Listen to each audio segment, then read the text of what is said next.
এটা করেছে আমাদের হচ্ছে শার্শা থানার আবু হোসেন জহির চেয়ারম্যান, উনি নিজে থেকে এটা করে দিয়েছে। আভারণ সাতক্ষীরার মোড় নিমতলার যে যাত্রী ছাউনিটা ছিল, সেই যাত্রী ছাউনির বসার যে জায়গাটা ছিল, বসার জায়গাটা কিন্তু চোরেরা বিভিন্ন রড, এই যে স্টিলের রডগুলো চুরি করে নিয়ে এই যাত্রী ছাউনির অবস্থাটা একেবারেই খারাপ ছিল।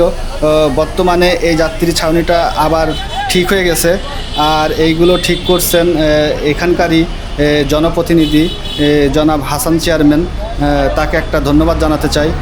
আর এইগুলো ঠিক করছে ওনার একেবারে নিজস্ব অর্থায়নে। তো আপনারা এই যে দেখতে পাচ্ছেন, এটা করেছে আমাদের হচ্ছে শার্শা থানার আবু হোসেন জহির চেয়ারম্যান, উনি নিজে থেকে এটা করে দিয়েছে।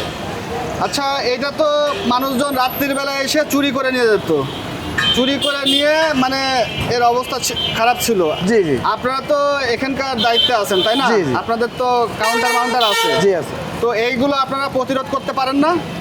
এগুলো আসলে সেই সময় সম্ভব হয়নি, তবে চেয়ারম্যান সাহেব বলে গেছে, ইনশাল্লাহ আমরা চেষ্টা করবো। আচ্ছা, উনি কি সরকারি অর্থায়নে করছে নাকি নিজস্ব টাকা উনি করছে? নিজস্ব টাকায় এটা ঠিক করে দিয়েছে। নিজস্ব জি, অর্থায়নে নিজস্ব এগুলো অর্থায়নে। ঠিক করেছে? জি, জি। আচ্ছা, শুধু এইটাই ঠিক করেছে? আর কোনো জায়গায় কি কোনো না, কিছু ঠিক বাজারে করছে? আপনার পরপর যতগুলো যাত্রী ছাউনি আছে সবগুলোই উনি নিজস্ব অর্থায়নে ঠিক করে দিয়েছে।